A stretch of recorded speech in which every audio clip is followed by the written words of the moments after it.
Using Thrive Forms, I've actually configured a process that will create the position and hire the employee into it at the same time.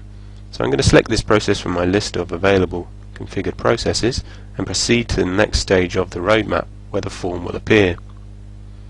As you may be aware, if you've seen Thrive Forms before, the entire content of the form is configurable through the SAP backend.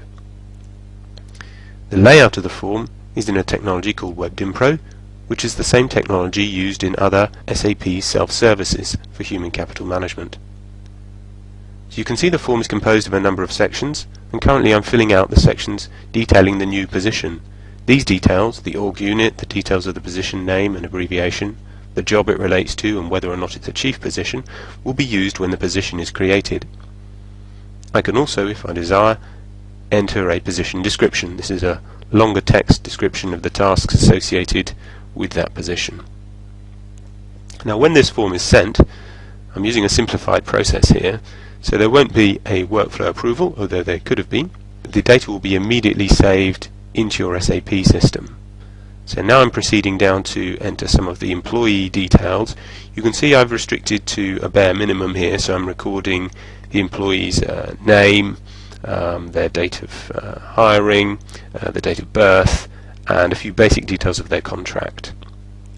Now the form is generating a new personnel number for me on each occasion that I use it, and what it will do from a data perspective is once I check and send the form, it will create the position and then automatically move the employee into that new position. So you can imagine if you were doing this using transactions in the SAP GUI, you would be going through a large number of screens. You'd be going first through organizational maintenance to create the position. Secondly, you'd be going through personnel actions and a number of screens to create the person. So we can simplify all of this to one simple process, which just gives you an example of the power of using a form to combine different pieces of data entry. So I'll finish selecting the basic details of the employment contract for the employee, and I can check the form. I can also add attachments to the form if I so choose. Got a message at the top saying there's no errors with the data that I've entered. And now I'm going to make an attachment. So a suitable attachment for this kind of process would be, for instance, the employment contract of the employee. Okay, or it might also be an approval to hire, so an approval to create the position.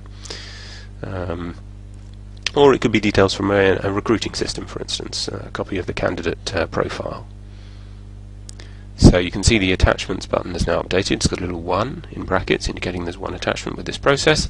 I'll go through to the confirmation screen where again it just checks all the data. I've got no errors, so I'll click save and the form is now sent. I've got a reference number so I can use form-based reporting for it, and I close that window and the system will now automatically update that data.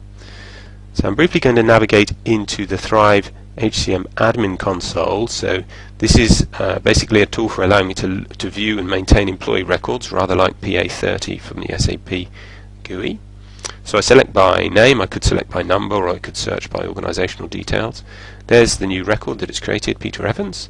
You can see the data boxes appear lower on the screen. You can see in the personal information box and the contract box I've got some basic details.